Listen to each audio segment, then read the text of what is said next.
How y'all doing? How y'all doing? This is Alvin from Trying Success on the Old Fashioned Health Network, Good Health Inside and Out. And I have an amazing show today. If y'all can check out my background, all these plants and stuff, because we had a plant man on the show with us today, Mr. Pierre Plants, Plants by Pierre Plants. Pierre Plants. Welcome to the show, man. Tell us a little bit about yourself and what it is that you do with all these plants. I met this man on TikTok, so I was so impressed with all these. When you're talking about these plants, man, you'd be so passionate about it. So, but anyway, tell us a little bit about yourself.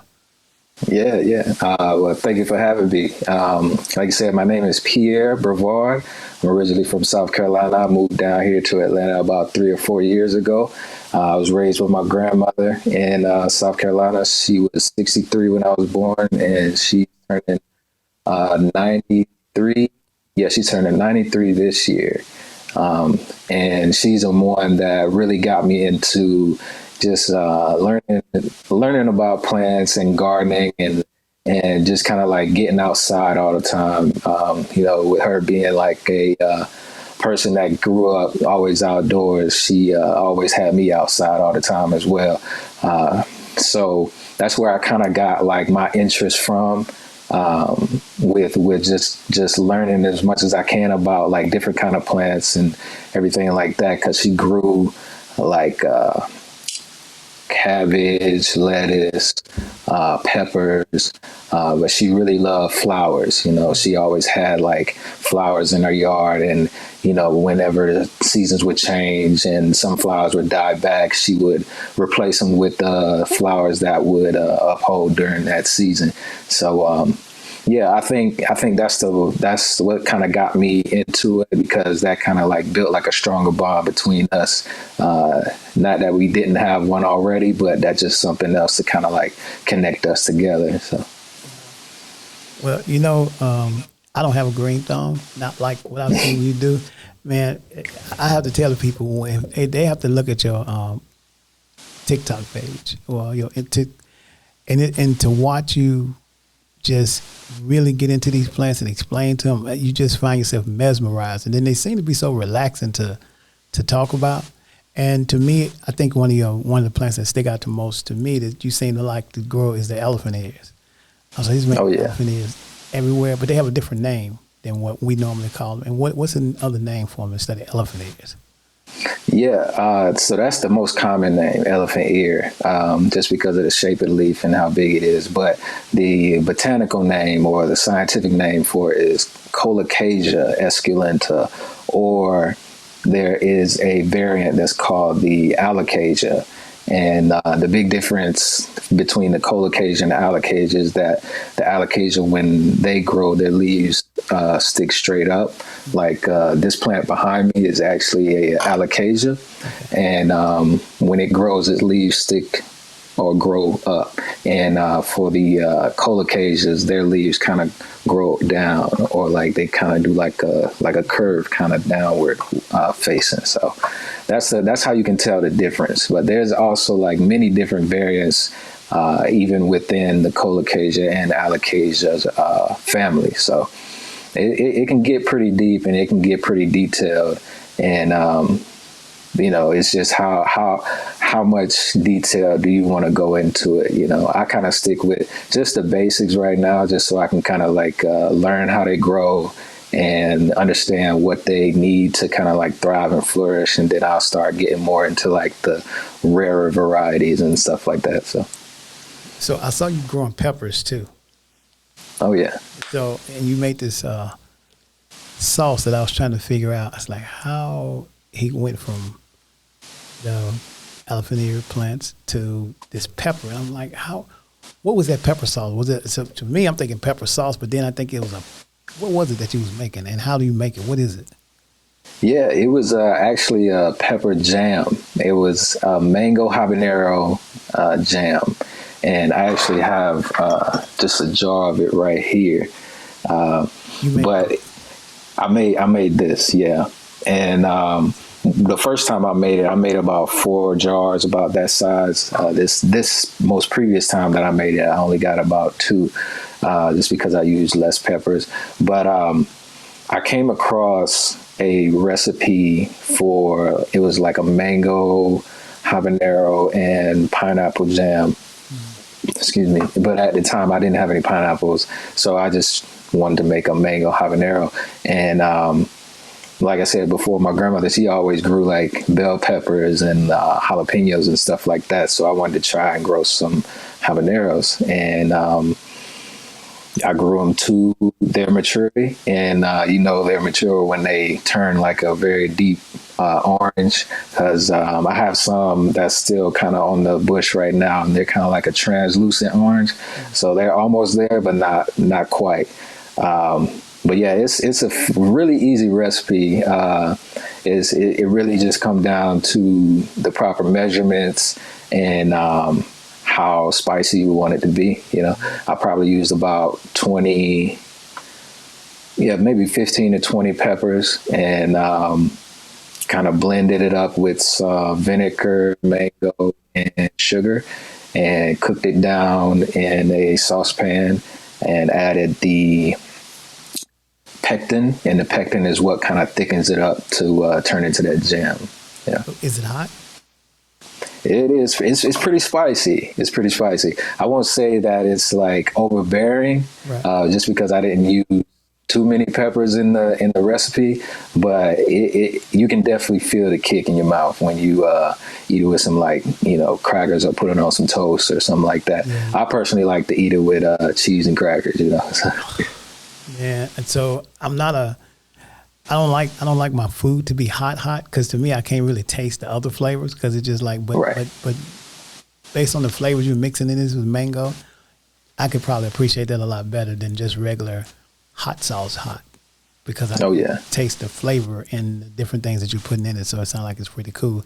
So let me ask you this now: with growing these plants, what does it relax you, or what does it do to be out there and just be? It's like a farmer gets so into farming, it just be like, I'm just focused, and that's what they like to do. And to watch you, I saw one of your videos where you took the bulbs and had them lined up down the driveway.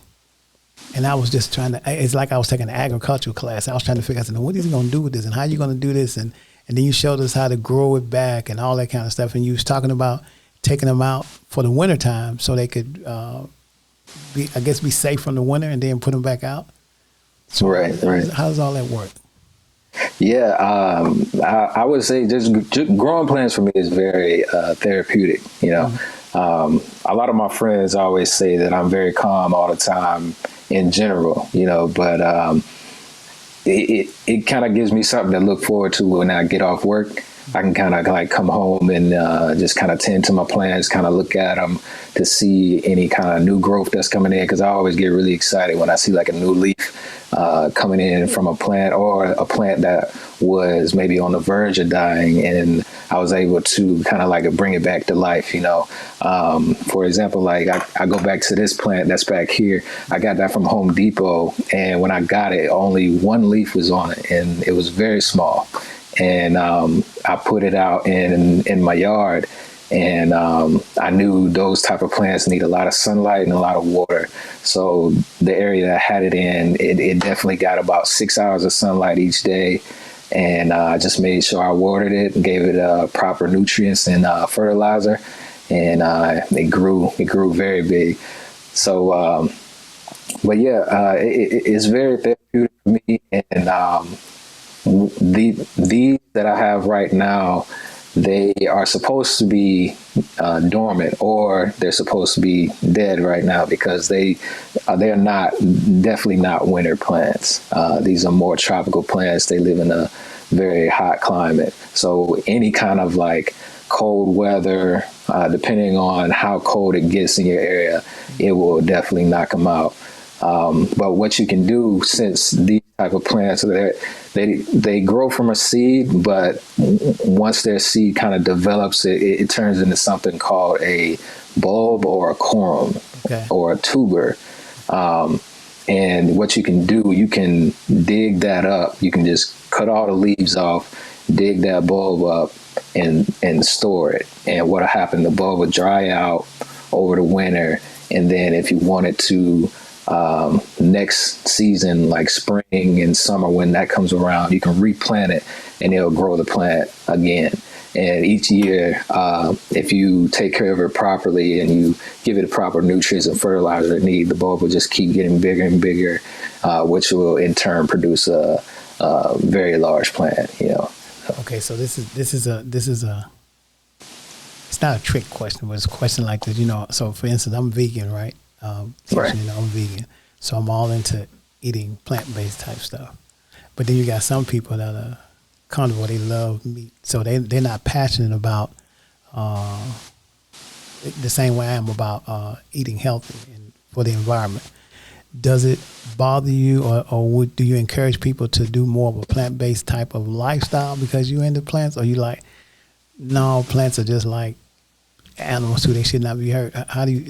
Is there any connection with you not wanting to?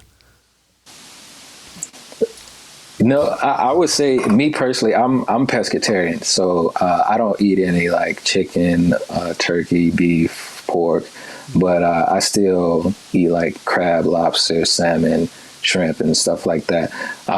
However, like when it comes to like, I personally don't think you can kind of compare the two when you say like, whether if you're hurting a plant just because you're maybe harvesting right. what it's putting out, or taken from what it's producing, because at the end of the day, that's what the plant does. That's what it's going to do, regardless. Mm-hmm. The plant wants to make flowers because the flowers turn into whatever fruit the plant produces, and then that fruit makes the seeds, or the seeds are encased in the fruit. And if the fruit is not harvested, it just falls off the tree or the bush onto the ground, and the cycle starts over again. But I definitely don't think the comparison of maybe cutting off a limb from a plant or cutting off a leaf from a plant to consume it is the same as if you were to like consume an animal or stuff like that, because the plant is still alive no matter how much you cut it up. The plant is still gonna come back and produce more because that's what it wants to do. So there's a difference between you growing plants and growing flowers, because I understand in your video you said you're more of a outdoors type of plant person as opposed to indoors. So you can grow roses and stuff outside, but anything beyond that you don't do, like come in your house and there's a whole bunch of flowers in the house. Is that it? Right. I like more outside plants, just because I said in one of my videos, I'm a very lazy type of gardener. I heard you say that. I don't imagine that. The work I see you putting in, digging up, I was like, how does he figure he's lazy? I mean, you really putting in some work to grow the plants. I said I was lazy just because these type of plants, like these big alocasias and colocasias, really all they require, like I said before, is just sunlight, water, and fertilizer. And as long as I am, I guess, like on a schedule with like giving them the fertilizer, giving them the water, they're already outside in the sun, as long as it's not like under like a very shaded area, or as long as we're not getting like overcast for 2 weeks straight, then the plant will take care of itself. I can also kind of like give my area a little bit of credit when it comes to like the soil, because the type of soil that I have in my yard is pretty much just clay. It's red clay. So that clay holds a lot of moisture. And with these plants that love to drink a lot of water and love to be in kind of moisture, because these can actually grow like in water, and they're native to like Southeast Asia. Okay. And they grow along like riverbanks, or they grow along areas where it rains a lot, or, water kind of stands. And if you ever have, I say, like, if you have a spot in your yard where the water just kind of stands, you can get one of these and put it there, and it'll suck up all that water pretty much. Really? Yeah. So they're very good with like, kind of like sunken in kind of areas where the water might stand. These are just suck that up. So. Wow, Okay, I learned something. So Yeah. let me ask you this: what's your goal with this whole plant thing? You plan on getting unless you have a greenhouse, or you think about getting more invested into it, like getting a greenhouse and going further with it and teaching agriculture? Because you didn't go to school for agriculture, did you? No, no. I went to school for creative design, but I definitely want to kind of expand with my plants. I do want to one day hopefully get a greenhouse where I can kind of just keep these up growing like throughout the year and teach and hopefully just kind of like teach people more about calocasias and alocasias. And because me personally, I always wanted these type of plants growing up, but the area that I lived in, you didn't see them. You didn't see them in people's yards. None of the stores carried them. If they did, I wasn't there at the time that they had them in the store. But I would love to be able to kind of just have my own kind of like, maybe not so like a physical, maybe brick and mortar like plant shop, but maybe like an online plant shop where I can just grow all of my plants in my own kind of like area and just kind of like distribute them out to the people that want them. And I feel like since with social media like TikTok and Instagram and stuff like that, these people are able to kind of like watch me throughout the process to see how well I'm taking care of the plants and what I'm doing to make sure the plant is growing healthy and strong. And that builds like a layer of trust to people that might want to invest into these kind of plants, or people that would want to just invest into me because they've seen from the beginning to the end and they know exactly what they might get. And that just makes me feel good. It makes me feel valued. It makes me feel I don't want to say like important, but it just kind of like makes me feel validated in a way, that the work that I'm putting in, other people recognize it and they want to invest into me and what I'm doing. So it sounds very fulfilling to me for you. Oh yeah. So what is your favorite? So I'm sure you have a lot of plants, but what is your favorite plant of all? Your two most favorite plants? And I'm gonna tell you one of my plants that I do like that I had that I didn't realize that it was such a tree, that is the maple tree. Oh yeah. I was like, and everybody when I had my home, it was one that it was at the end of the driveway, and everybody talked about my Japanese maple tree. I'm like, and then as it grew, like, you don't understand, that is and as it grew, I was like, wow, I really, really like this tree. That was my favorite, if you can consider it as a plant, but tree for sure. That I like. So what is your two favorite plants that you, out of all, that you really, really, really like? The ones that I have currently, there's one that's called a prayer plant, and that has recently become my new favorite plant. Okay. Just because it's for one, it's surviving in the winter, and it's a house plant that I've managed to not kill.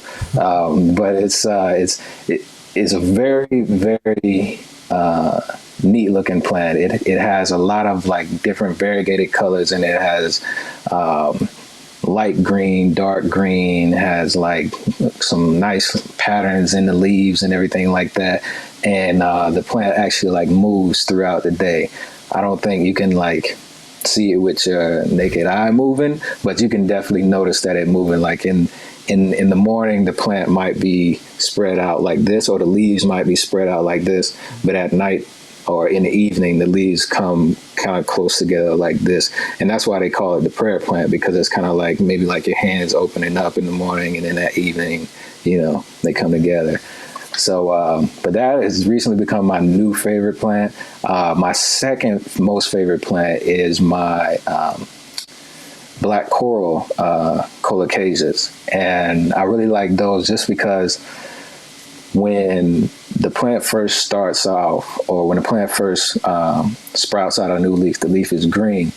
And over time, due to sunlight exposure and also like the age of the plant, the green leaf turns completely black, or like a very, very deep purple, you know. And it's just really neat to me because so it's not dead. For one, purple. It's not dead, right? I'm sorry. It's not. No, it's not. It's not dead. Yeah, it's not dead. That's naturally what it does. And like I said, it changes because of sunlight exposure. Like I have some now that I'm keeping in my garage, and the leaves are still green, you know. But if I put it outside, I won't do it right now because it's cold. But if I were to put it outside, or if it were to get sunlight through like a window, the leaves change to that dark purple color. And I just think that's really neat that the plant can change colors like that. So, do you talk to your plants? I do, actually. Yeah. You know, I've always heard that it's good to talk to your plants and like let your plants listen to music and everything like that. There's been quite a few videos that I've seen online. You know, not to trust everything you see on the internet, but there's been quite a few videos I've seen online where people would put their plants next to different speakers, and those speakers would play different types of music. Like some speakers would play like very like hard metal rock music. Some speakers would play classical music, and then like other people would play like modern music. And based on the videos I've seen, plants really like classical music. I guess just because of the wavelength of the sounds and everything, and maybe like the type of instruments that are being used in that type of music. The plants seem to do or respond very well to that. And I actually work with a girl that's on my team. She lives in the UK or some part of Europe right now, but she speaks a few different languages. And she was telling me, we got on a conversation about plants because she has a lot of plants, indoor plants. And she says she speaks to her plants in Italian because she feels like they are more receptive to Italian than any other language. So.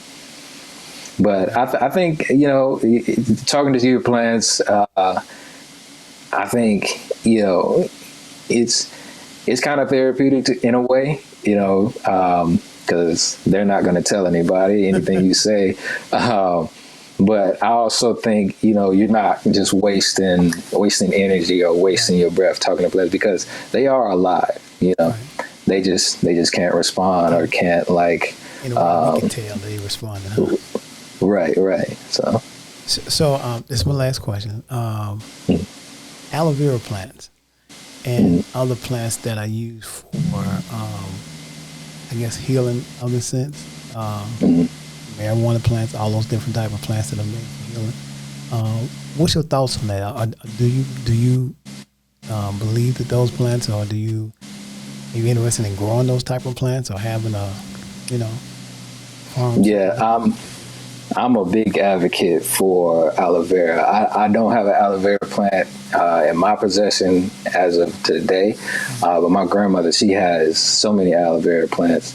And the reason of that is, or the reason that I'm a big advocate for it, is that when I was younger, I was a baby, and I got burned on the side of my face. And this happened in my grandmother's house. She was away at the time. I was being babysat by my aunt. And me being the adventurous kid I was, she had a floor heater, one of those like iron heaters that you like plug in. I crawled right into it, and I burnt like the side of my face. And my grandma just treated it with aloe vera every day and wrapped my face, and like you can't even tell like that I was burned anywhere, yeah. But I've seen pictures of like when it happened and how she wrapped my face up and everything like that. So But I definitely think like there are a lot of like medicinal benefits to certain type of plants, and as long as you like use them properly and just respect them and give them the respect that they deserve and need, they'll take care of you. Man, I've learned a lot from you. Just a little bit about. You kind of got me interested in growing plants in the house. I've been thinking about trying to find the right one. What would be well, since you don't do house plants that much, but if you had to pick one to put in the house that you think it may be easiest, which one would it be? The prayer plant, definitely. It is very low maintenance. It doesn't require too many it doesn't require a lot of light. You can set it by a window and it'll do great, or you can set it off to the side of a window where it can get like indirect light. It'll still do great. If you're the type of person that might forget to water your plants, because I know like my mom, she forgets to water her plants, and I'm always kind of like going behind her, making sure like all the plants are watered and everything like that. But the prayer plant, it can get dry. The dirt can get pretty dry, and it'll still kind of thrive. And then if you just forget to water it one couple of days, you can come back and water it, and then it'll just open right back up. I think if you were to kind of like maybe try to start getting into like taking care of house plants, I would start with that one because it looks really good, and like I said, it's low maintenance. So I really, really, really appreciate you taking the time out with me.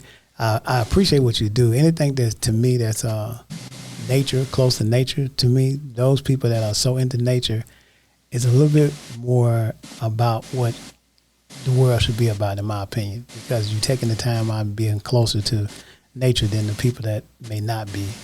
Like other people may be into tech and all those kind of things, but when you meet someone that's really into the plant thing or nature itself, have a different spirit, a lot more calming spirit than Dallas Cowboy fan. That's a different type of person, Oh, yeah. But, yeah, man, thank you so much for being on the show. I really, really appreciate it. And I'm going to get back in touch with you because I do want you to do something with the kids that we was talking about briefly. Yeah. So I want you to try to see if we can get you in to teach the kids how to at least grow one plant, even if it's whatever plant it is, on the outside, so they can have an idea of how to try to become part of one with nature. Oh, yeah. All right. Now, well, I thank you for having me. Yeah. No problem. Tell people how to reach you in case they want to learn, because I think you offer people an opportunity to learn if they need to learn, but give them your social media and whatever information you want to give them so they can be able to reach out to you. Oh, yeah. So you can follow me on TikTok at Pierre Plants. That's PIERRE PLANTS. That's where I give all the information about pretty much all the plants that I have. And I'm always answering questions from people that are inquiring about different plants. And sometimes it's even plants that I don't have. But people have so many questions and I try to answer them all. So feel free to follow me there. Ask me anything you want. And that's on TikTok and also my Instagram page. I'm trying to get that going. I don't have as much content on my Instagram, but it's the same, Pierre Plants, PIERREPLANTS. So feel free to follow me on Instagram and TikTok. If you want to kind of reach out to me more professionally through email, you can contact me at partnerwithpierre. That's PARTNERWITHPIERRE at gmail.com. So, man, thank you so much. Thank you so much. I appreciate you, man. And we're gonna stay in touch with you, try to get these kids into that kind of thing. Slow them down a little bit. Get them as calm as you are. Oh yeah. Man, thanks, Pierre. You have a great rest of the week, man, and hope to talk to you soon. Yes, sir. Thank you. You too. All right, man. Have a good one. All right.